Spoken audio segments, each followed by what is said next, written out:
우리가 세상을 살면서 참 어려움이 많다 하는 생각을 늘 가집니다.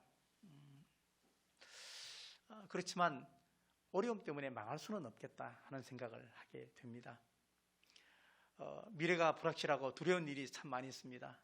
그런데 두려움 때문에 우리가 넘어져서는 안 되겠다 하는 생각을 늘 하게 되어집니다. 우리 각자의 사정은 다 다르겠지만, 그런데 자세히 생각해 보면 어려움이나 두려움 때문에 망하는 것이 아니고 그 다음에 내가 결정 때문에 망하는 것이다 하는 생각을 하게 됩니다. 그러니까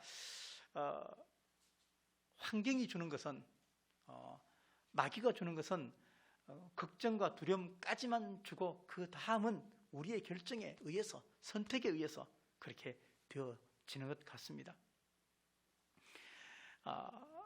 우리가 정말로 하나님을 떠나 살면 참 우리는 힘든 여정을 살아갈 수밖에 없다 하는 생각을 가지기 때문에 우리도 믿음의 견고함을 가지고 세상 사람들에게 하나님을 믿는 사람으로서 바르게 살아야 할 것이고, 그리고 또 그렇지 않은 사람들에게는 우리의 그 삶을 통해서, 그들의 입을 통해서 예수 그리스도가 고백되어질 수 있도록 우리가 삶을 살아야 하겠다.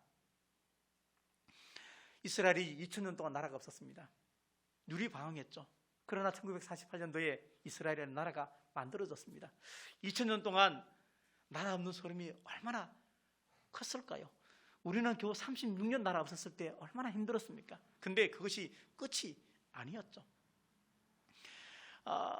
무서운 전쟁 속에서도 대한민국은 끝났다, 저 대구까지 북한군이 다 쳐들어왔을 때 이제 대한민국은 끝났다 했지만 결코 끝은 아니었습니다.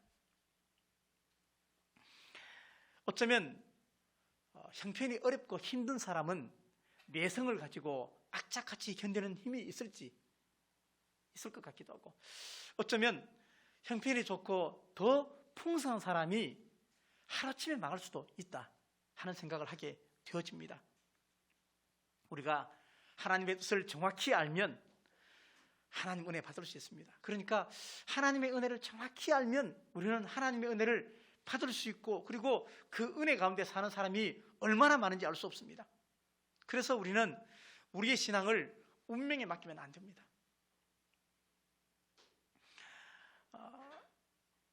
미래의 내가 어떻게 살까? 앞으로 내 자녀가 어떻게 살까? 내가 누구를 만나서 결혼해 행복하게 살까? 이것은 하나님이 정말로 원하는 뜻이 아닙니다. 내일에 우리가 어떻게 살까 하는 것에 관한 것에 집착하다 보면 우리는 하나님의 이끄심에 관해서 우리가 잊어버립니다. 다시 말하면 운명은 아무리 노력해도 안 된다 하는 것이 운명이고, 예정은 아무리 노력해도 안 되기 때문에 하나님을 믿는다는 것이 예정입니다. 그러니까 우리는 하나님의 이끄심과 예정 속에 살아가는 것입니다. 만약에 성경에 베드로가 어부였는데 그가 예수님을 만나지 않았다면 평생 고기 납고 살았을 거예요. 근데 그것이 운명 팔자였다면 그렇게 살았을 것인데, 그가 예수님을 만나고 난 뒤에 사람을 낚는 어부가 되었습니다. 물에 빠진 사람이 있어요. 물에 빠진 사람, 저게 지축을 팔자구나 생각하면 죽는 거죠. 그러나 내가 건져야 되겠다 생각하고 건져내는 것이 하나님의 뜻이라고 생각되어지면 건져내면 되는 거예요. 그죠? 그래서 우리는 누구의 인생에, 운명에 깊이 개입할 수는 없습니다. 그러나 우리가 섬기고 기도하고 하면서 하나님의 이끄심을 믿고 나도 세워져 가고 누구도 세워가는 삶을 사는 것이 정말 하나님의 예정하시는 얘기예요. 편안하게 잘 살려고 우리가 땅의 미래만 생각하고 내 삶의 환경만 바꾸려고 우리가 신앙생활을 하면 그것을 일명 신앙의 미신, 그렇게 말합니다. 이 신앙의 미신이 점점 악해지면 나중에는 점치러도 갑니다. 예수 믿으면 점치러 갑니다.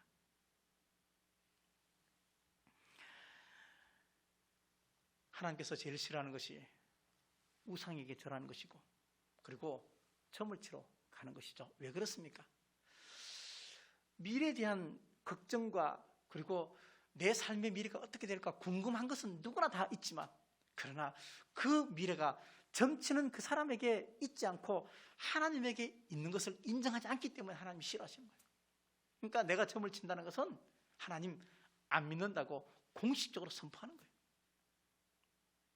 그러니까 사울이 이스라엘의 왕이 되었지만, 그가 처음에 왕이 될 때는 아주 겸손했지만 점점 교만하면서 그가 하나님에게 버림을 받은 것은 엔돌이라는 곳에 사는 신접한 무당에게 찾아가서 내가 앞으로 어떻게 될까 물어봤죠. 하나님이 그의 삶을 끊임없이 이끄셨는데 그가 하나님을 버렸어. 하나님을 버리니까 결국은 그의 인생도 끝이 나고 그렇게 되어졌습니다. 미래 아는 것이 좋을까요? 모르는 것이 좋을까요? 어쩌면요, 우리는 미래를 알면 그때부터 흔히 말하는 지옥을 사는 겁니다. 자, 보세요.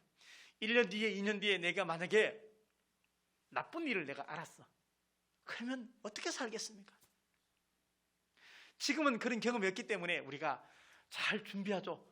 천만의 말씀, 준비 하나도 못해요. 생활이 엉망이 될 거예요. 그러면 1년 뒤에 나한테 정말 좋은 일이 있어. 그걸 내가 미리 알고 있어. 그러면 좋을까요? 아니에요. 그 사람은 인생이 나태해질 거예요. 왜? 내가 어떻게 살든 간에 1년 뒤에 좋은 일이 있을 거라는 걸 내가 알기 때문에 내 마음대로 인생을 살 거란 얘기예요.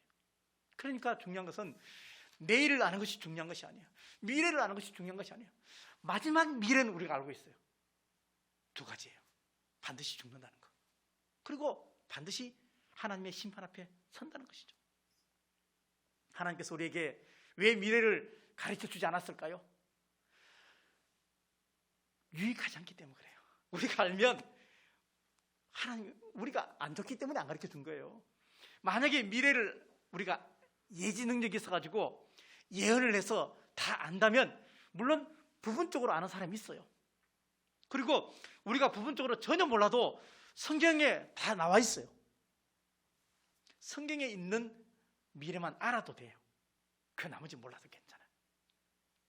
그래서 하나님의 뜻이라는 책에, 책 제목이 하나님의 뜻입니다. 그 책에 보면 미래에 되어질 일이 하나님의 뜻이 아니고 진짜 하나님의 뜻은 지금 내가 해야 할 일을 하는 것이 하나님의 뜻이다, 그렇게 말했어요. 얼마나 지극히 효율적이고 얼마나 상식적인 이야기예요. 이 책에서 저자는 6 식구가 함께 살았습니다. 행복했습니다. 자녀가 잘 되고 자기는 교수였고요.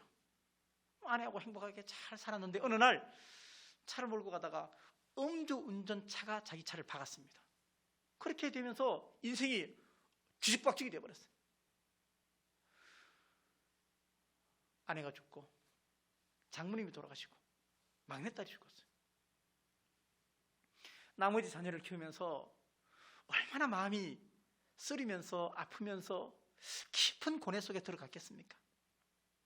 하나님을 믿는 사람이기 때문에 하나님 앞에 왜 이러십니까? 왜 나한테 이런 일이 일어났습니까? 기도하고 기도하면서 받았던 응답은 뭐냐면, 깊은 기도 속에서 받았던 응답은 신앙의 눈이 뜨여졌다는 것입니다. 그러니까 6 가족과 함께 단란하게 행복하게 노후가 다 준비되어져 있고 은퇴도 충분히 살 수 있고, 이것이 하나님의 뜻이 아니고 진짜 하나님의 뜻은 내가 어떤 형편 속에 있다 해도 지금 하나님께서 기뻐하시는 일을 하느냐, 이것이 하나님의 진짜 뜻이라는 것을 이 교수님이 알게 되었다는 얘기입니다. 믿음으로 사는 것이 참 중요합니다. 우리가 예수 믿는 것은 고생 안 하려고 예수 믿는 것 아닙니다. 그러면 우리는 참 예수 잘못 믿고 있는 거예요. 어쩌면 우리가 예수 믿는 것은 고생하려고 예수 믿는 거예요. 근데 제한된 이 땅에서의 고생을 하면 영원한 고생 없는 삶을 살기 때문에 흔히 말해서 투자하는 거예요. 영적 투자하는 거예요. 영적인 저금하는 거예요.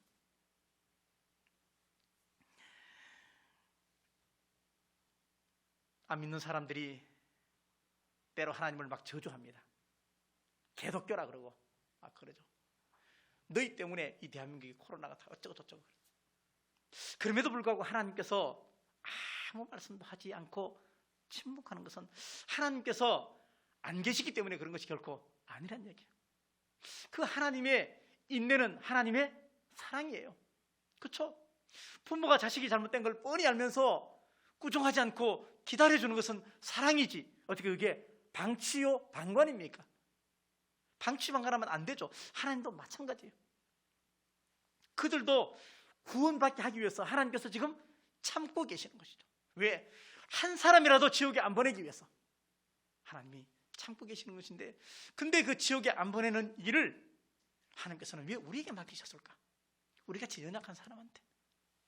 그러나 자세히 생각해 보면 인간적인 효율성과 그리고 한꺼번에 모든 사람을 다 구원시킬 수 있는 방법이 우리 머릿속에 있다고 생각하는 것은 하나님이 나타나면 되잖아. 하나님이 저 하늘에 뻥 나타나가지고 내가 하나님이다, 예수님이다, 다 믿어, 그렇게 말하고, 누군가의 꿈속에 들어가서, 하나님은 꿈도 다 지배하시는데 꿈속에 들어가서 내가 예수야, 지옥 보여줄까? 지옥 가볼래? 그렇게 해서 갔다 온 사람도 성경에 있잖아요. 그렇게 하면 되지. 왜 예수님께서 우리 연약한 사람을 통해서 믿게 할까? 한편 생각하면 사람을 통해서 하는 말을 통해서 믿는 그 사람은 진짜 예수님 믿는 사람이에요. 그렇죠? 지하고 내가 똑같은데 저 사람 나한테 예수 믿으라고 그래. 그러면 믿으라고 하는 그 사람의 복음은 뭐냐면요, 생활의 변화를 통해서 이야기할 수 있는 거예요. 정말 변화된 사람을 통해서.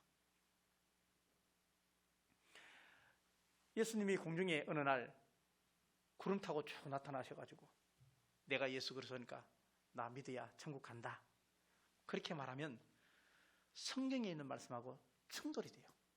그렇게 하지 않는 거예요. 다시 오실 때 올라가신 그 모습대로 오시겠다 말씀하셨지만 그거는 차후의 문제고, 세례 요한이 요단강에서 예수님이 제일 먼저 뭐라 그러냐면요, 회개하라, 천국이 가까웠다, 그렇게 말했어요. 그러면 예수님이 뻥 하고 나타나셔갖고 나 믿어라, 그렇게 말하면 그 사람이 회개하겠어요? 안 하죠.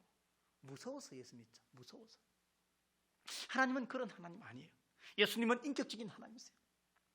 우리가 예수를 믿고 안 믿고, 또 우리가 천국 가고 지옥 가고 환경의 마지막 결정의 순간까지 성령을 통해서 깨닫게 하시고 알게 하시고 누군가의 입술을 통해서 교회까지 이끌고 다 그렇게 하지만 마지막의 결정이 예수 믿고 안 믿고는 나의 결정이에요.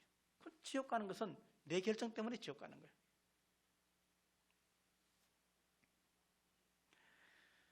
회개하지 않고 예수 믿을 수 없다. 언제는 믿을 수 없는 거예요. 자발적으로 순종하지 않고 강요에 의해서 강제로 믿게 하는 것은 그것은 진짜 믿음이 아닌 거예요. 그렇죠? 이거는 뭐 자녀를 키워보시면 다 알잖아요. 강제로 회초리 들고 강한 약을 써서 하게 되면 앞에서는 하지만 뒤에서 안 하죠. 그러나 사랑으로 기다려주고 인내해주고 용서해주고 그러면 처음에는 삐뚤게 나가도, 그러나 결국에는 사랑을 깨닫게 되는 그 한날이 오면 그가 돌아오게 되는 것입니다. 오늘 설교는 당연히 목적은 전도하자 이겁니다. 전도하겠습니다. 우리 9명이 말씀하시면 설교를 여기서 끝낼 수도 있습니다. 그래도 준비한 설교이기 때문에 조금만 더 하겠습니다. 길 가다 보면 현수막이 있죠. 현수막이 보니까 목격자를 찾습니다, 이런 현수막이 많이 있어요. 대부분이 교통사고를 당한 사람이 피해자가 나 억울합니다, 나 좀 도와주십시오, 그런 겁니다. 그렇지만 현지 경찰관들이나 그 다음에 주변 사람들 물어보면 현수막을 아무리 걸어도 실제 목격자가 잘 가지 않는다고 합니다. 이유는 물어보면 귀찮다는 거예요. 괜히 가서 내가 목격자라고 이야기하면 이것저것 캐묻고 내 신상이 공개되기도 하고 그러면서 불필요한 일들이 많기 때문에 내가 목격자 진술을 하지 않는 것이죠. 또 하나는 뭐냐면 굳이 내가 안 가도 누군가가 있겠지라고 생각하는 거예요. 우리도 마찬가지예요. 누군가에게 복음을 전할 때 귀찮게 아니 뭐 나 말고도 누가 있겠지 뭐. 우리 목사님이 하시겠죠. 목사도 전도 못하는 목사 많이 있어요. 성경에는 두 종류의 사람이 있습니다. 목격자가 있고 증인이 있어요. 두 사람 다 봤어요. 근데 목격자는 보고 자기만 하는 거예요. 영적인 목격자도 나만 구원받는 거지. 그러나 증인은 뭐냐면 내가 본 것을 가서 진술까지 하는 거예요. 그래서 시시비비를 가려주는 것이 증인이죠. 기독교의 구원은 아주 확실합니다. 짧지만 명확합니다. 바뀌지 않습니다. 환경에 의해서 그 사람의 어떤 모습을 통해서 구원이 있다 없다 말하지 않고 구원의 기준은 딱 성경책에 딱 나와 있는 이대로입니다. 주 예수를 믿어라. 그리하면 너와 내 집이 구원을 얻는다. 그렇게 말했고 로마서 10장 13절에 보니까 누구든지 주의 이름을 부르면 구원받는다. 여기서 더도 없고 덜도 없습니다. 예수 이름 부르면 구원받아요. 근데 문제는 수백 번 불러도 우리가 진실되게 고백하지 않으면 구원에서 제외되는 겁니다. 어린아이도 병자도 심지어 살인자도 감옥에 있는 사람도 예수 믿기만 하면 누구든지 다 구원을 받을 수 있기 때문에 전두환 대통령의 아들 전재국 씨도 나하고 이름이 똑같아요. 전재국 씨도 감옥에 있지만 거기서 예수님 만나가지고 지금 신학대학원 간다고 하잖아요. 로마서 1장 16절 말씀에 예수 그리스도는 모든 믿는 자에게 구원을 주시는 하나님의 능력이다 그렇게 말하고 있습니다. 예수 그리스도 외에는 절대 구원자가 없음을 진실로 고백하는 그 사람에게 구원이 임해지는 것입니다. 반대로 아무리 교회를 오래 다녀도 우리가 진실로 예수 그리스도를 부르지 않으면 절대 구원받을 수 없습니다. 그러니까 하나님은 차별도 하지 않으시고 하나님은 역차별도 하지 않으십니다. 로마서 10장 14절에 이렇게 말씀합니다. 그런즉 그들이 믿지 아니하는 이를 어찌 부르리요? 듣지도 못한 이를 어찌 믿으리요? 전파하는 자가 없이 어찌 들으리요? 자, 우리도 마찬가지예요. 자, 우리 보십시오. 저는 모태신앙이 아닙니다. 저는 중간에 예수를 믿었습니다. 근데 저한테 복음을 전해준 분이 있겠죠. 우리 가운데 모태신앙이 있어요. 내가 태어나 보니까 우리 엄마 아버지가 교회를 다니고 있어. 근데 자, 다 똑같은 거예요.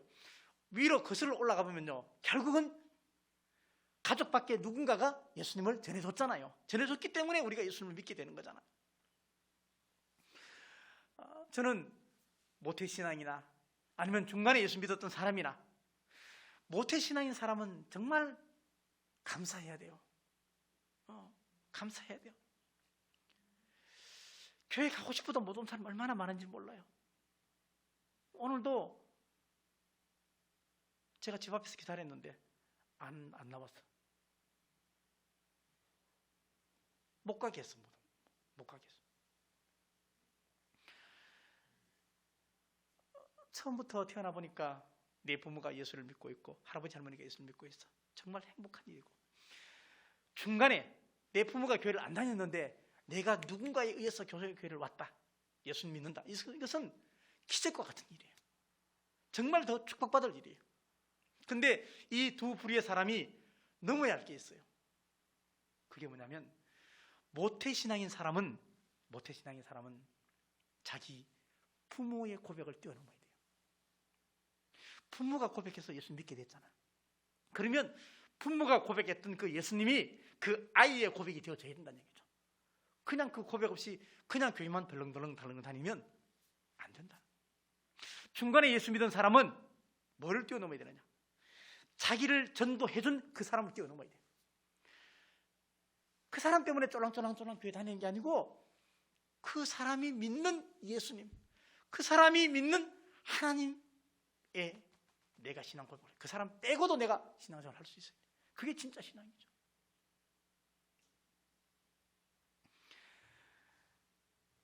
우리가 전도하기 위해서 크게 두 가지를 꼭 생각해야 됩니다. 하나는 뭐냐면요, 복음에 대한 가치를 알아야 돼요. 그러니까 복음이 뭔지를 알아야 돼요. 복음이 뭐냐면 딱 한마디로 말하면요, 승리의 소식이에요. 승리의 소식. 오늘 말씀해 보니까 복음이 뭐냐 나와 있어요. 예수님이 십자가에서 죽으시고 제3일에 부활하시고, 그리고 회개하면은 구원받고, 요 본문 말씀이 그대로 복음이에요. 요거 믿는 게 내가 복음 믿는 거예요.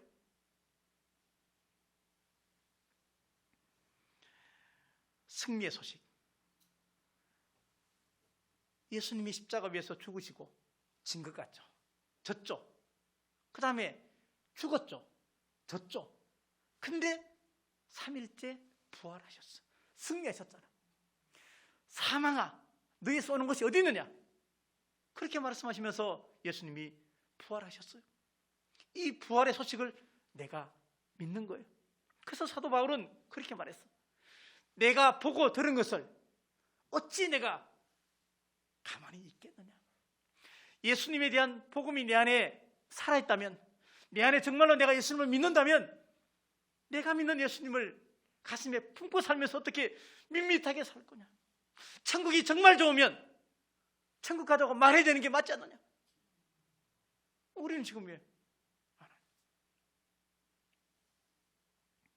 복음은 인간이 만든 게 아니에요. 그러니까 이 복음은 인간이 만든 게 아니고 저 외부 세계에서 온 거잖아요. 하나님의 나라에서 온 거잖아요. 다시 말하면 복음의 첫 번째 이 땅의 선교사는 누구냐면 예수님이에요. 예수님께서 이 땅에 오셔서 우리에게 복음을 전해주셨고, 그분이 곧 복음이란 얘기예요. 누가복음 19장 10절 말씀에 인자가 온 것은 잃어버린 자를 구원하려 합니다, 이렇게 말해요. 잃어버린 자를 구원한다. 이 말은 잃어버렸다는 것은 원래 내가 가지고 있었다는 거잖아요. 가지고 있었는데 놓쳤다, 잃어버렸다 하는 것이잖아요. 그러니까 우리는 내가 인정하든 인정하지 않든 하나님 안 믿는 모든 사람도 다 원래 소유는 하나님 거예요. 근데 하나님의 소유인데 그들은 내가 하나님의 소유인 것을 인정하지 않는 사람이고, 우리는 내 주인이 하나님이라고 고백하는 사람이 예수 믿는 사람이라 하는 것입니다. 최근에 제가 두 사람을 만났습니다. 한 사람은 우리와 똑같이 보통의 사람이고, 또 한 사람은 꽤나 힘이 있는 사람입니다. 근데 이 두 사람의 이야기에 공통점이 있어요. 그건 뭐냐면 예수 믿는 사람이 더 나쁘다 하는 거예요. 자, 이거는 우리 안에 충분히 반성을 해봐야 할 것입니다. 다 그런 것은 아닙니다. 그렇지만 전도할 때 앞에서 전도의 문을 막고 있는 사람이 안 믿는 사람이라기보다는 예수 믿는 사람일 확률이 훨씬 더 많다는 것을 이야기하고 있습니다. 이번에 국회의원들을 만나서 이야기를 하는데, 국회의원들 중에 예수 믿는 사람이 거의 300명 국회의원, 우리나라 300명인데 한 150명 이상 예수 다 믿어요. 근데 흔히 하는 말로 예수 믿는 한 150명이 정치하는 꼬라지 보면은 참 더럽다. 어떻게 동성애법을 통과시키고 어떻게 낙태법을 통과시키고 말 같지 않아. 그들에게는 하나님이 없고, 어떻게 하면 국회의원이 돼가지고 나라의 돈을 조금이라도 더 빼내 먹으려고 생각하고, 남들이 모르는 정보 가지고, 그게 예수 믿는 사람이라고 자기가 봤다는 거지. 자기한테 제안을 하더란 얘기지. 그런 시대가 지금.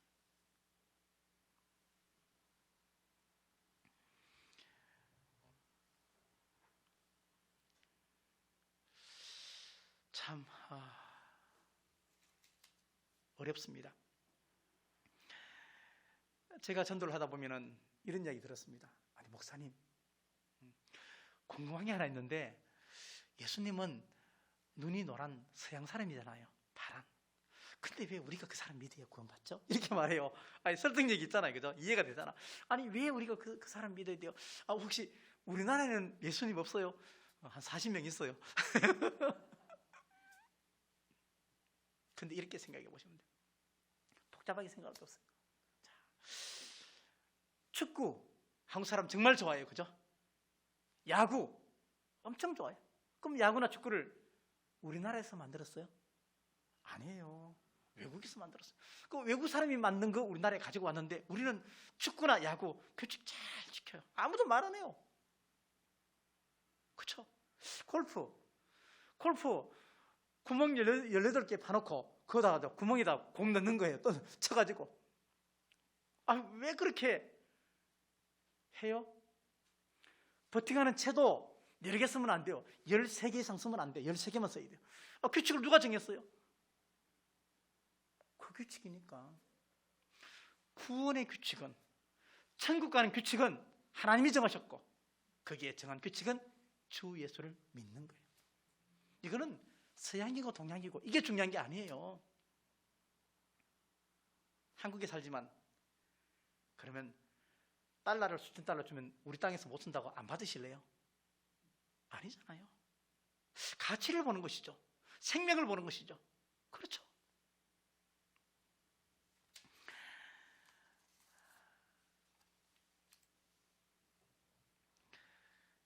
그래서 우리는 복음에 대한 가치, 복음이 뭐냐 여기 대해서 철저한 자기 안에서의 가치의 인정함이 있어야 돼요.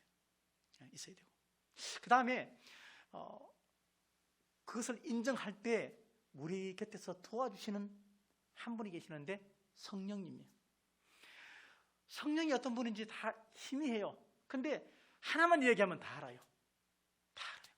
우리 마음속에 감동이라는 게 있어요. 감동. 그죠? 그 감동. 근데 감동이 노래 잘 부르는 가수를 보고 진짜 너무너무 노래 잘해. 이거 말고 예배를 드리면서 찬양을 또는 기도하면서, 그러니까 대상이 하나님인데 그 하나님 아니면 삶의 지혜, 그럴 때 내 속에 깨달아지는 한 마음이 있는데 그 마음이 성령이에요.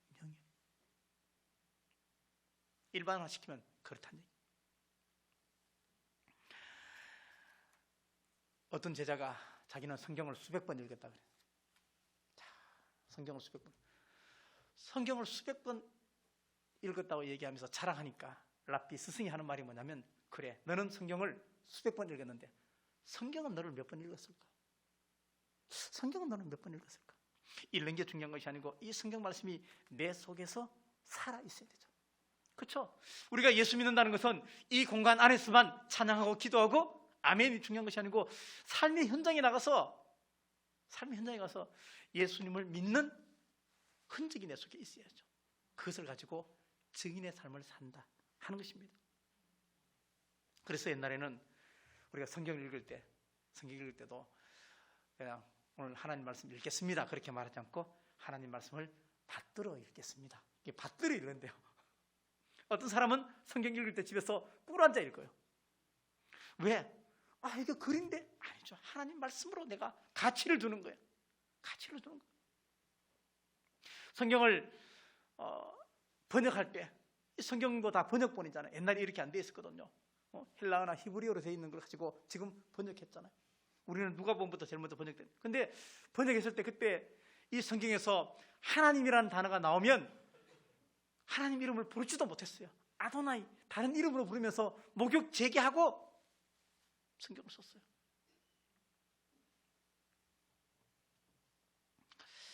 누가 이런 말 했습니다. 오늘날 성경이 너무 흔한 것이 문제다. 어쩌면 성경이 너무 흔한 것이 문제다. 우리 교회에도 성경이 수십 권 있고 집에도 성경이 여러 권 있어. 만약에 이 성경이 우리 교회 성경이 한 권밖에 없어. 그러면 참 가치가 오락갈 건데 희소성이 어떻게 달아서. 그래서 선교지에 가면 지금은 그렇지 않지만 아직도 그런 것이 있긴 하겠지만 성경을 한 권 받았어요. 그토록 갖고 싶어하는 성경을 한 권 받았는데 이 성경을 어떻게 할까 그러다가 창세기 찍고 출애굽기 찍고 성경을 안에 권별로 다 66권째 잡고 66명이 가져가서 나눠보는 거예요. 우리는 이거 너무 흔해서 문제라, 그런 이야기도 있습니다. 너무 흔해서.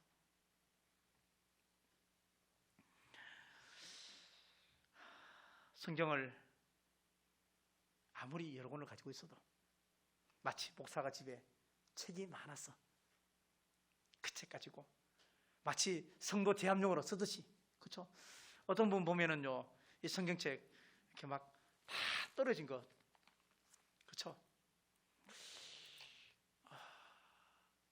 집에 책이 아무리 많아도 그 책을 다 팔아서 돈이 몇 천만 원 된다 해도 이 성경의 한 권의 가치보다 못하다는 것을 내가 인정해야 돼요.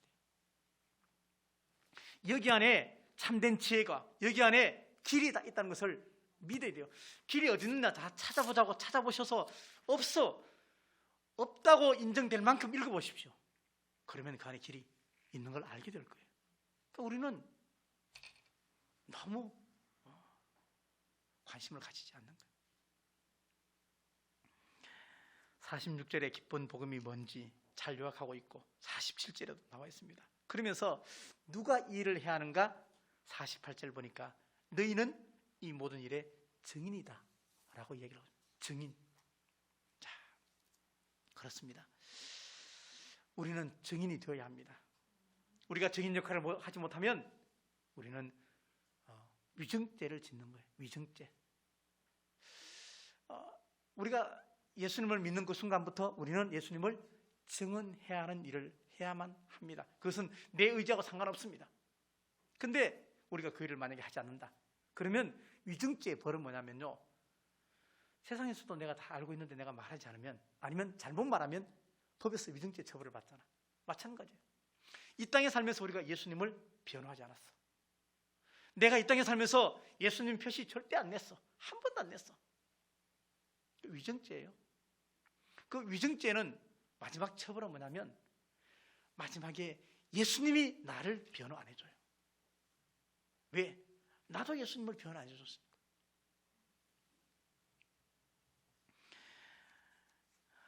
증인은 잘나고 못나고의 문제가 아닙니다. 많이 배우고 적게 배우고 이게 문제가 아니에요. 남자냐 여자냐 이것도 문제가 아닙니다. 다시 말하면 증인은 보고 들은 것을 그대로 전하기만 하면 증인의 역할을 할 수 있다는 얘기입니다. 우리 안에 진짜 복음이 살아있어야 되겠다. 우리 안에 정말로 성령 하나님을 믿는 믿음을 가지고 복음의 씨앗을 뿌려야 되겠다. 내가 누구한테 야 교회 가자 그렇게 말하니까 알았어 가지 뭐 그렇게 말해놓고 다음날 뻥 약속 어기고 그 다음 주에도 또 어기고, 그것은 뭐냐면 끊임없이 하나님 앞에 기도하는 얘기예요. 기도하는 얘기예요. 내가 열심히 섬기는 것만 가지고 그 사람이 교회까지 오게는 또 할 수 있을지 몰라도 그 사람이 정말로 예수님을 진심으로 믿게 되는 것은 하나님께서 주시는 마음이 있어야 예수님을 믿게 되는 것이거든요. 그래서 전도는 철저하게 성령의 사역이다. 하나님 앞에 철저하게 기도하면서 씨앗을 뿌리는 일이다 하는 것을 우리에게 가르쳐주고 있습니다. 누구에게 복음을 전해야 될 것인가? 성경을 보니까 이 땅에 있는 모든 사람에게 언제 전해야 될 것인가? 때를 얻든지 못 얻든지 어떤 방법으로 해야 될 것인가? 안 되면 강권에서 내 집에 채우라 그렇게 말합니다. 강제로 멱살 잡고 살아. 요즘 그렇게는 못하겠죠. 그러나 강함이 생각해 보시면 내가 지금 누구한테 복음을 전해야 될 것인가? 내 주변에 복음을 전해야 될 사람 누가 있을까? 생각해 보면 또다른 사람이 있어요. 하나님이 머무는 사람이 머무는 사람이 있어. 생각이 그분에게 복음 전하시면 돼. 그분에게.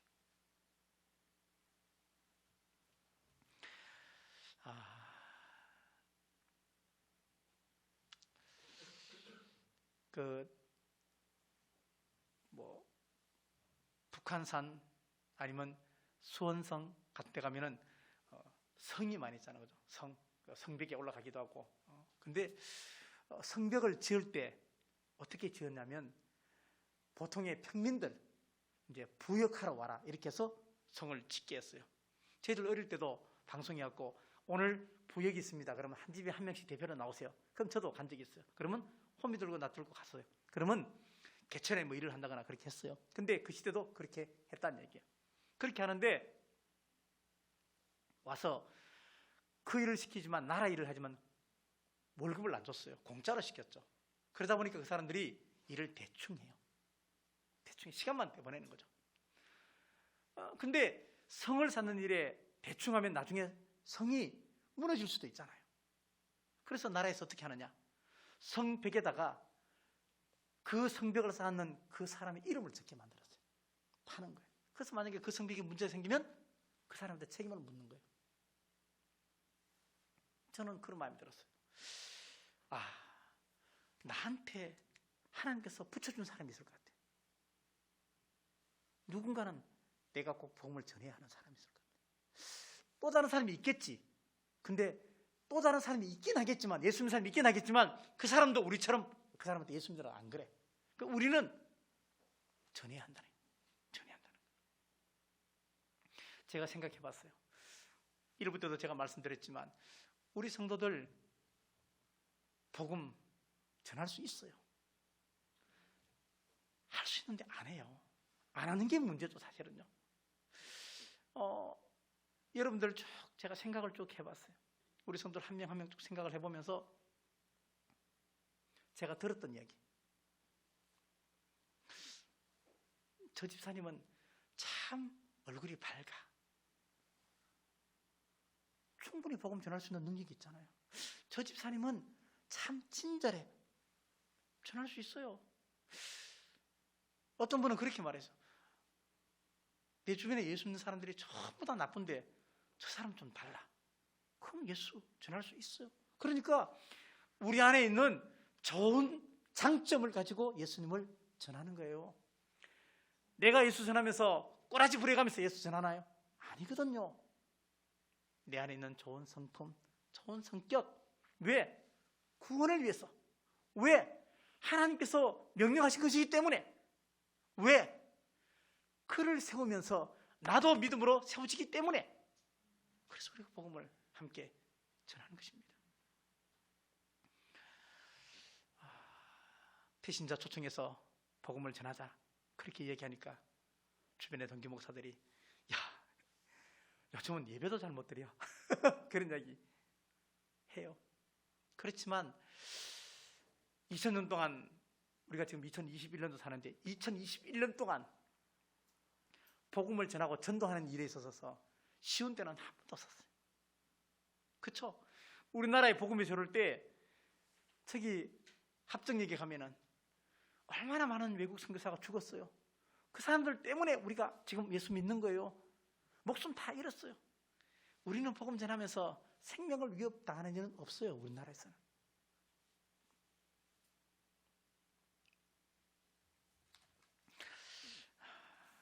여러분들이 이 승리의 소식을 전함에 있어서 시간이 문제가 됩니까? 아니면 공간이 문제가 됩니까? 하나도 문제가 안 돼요. 코로나인데 아니죠.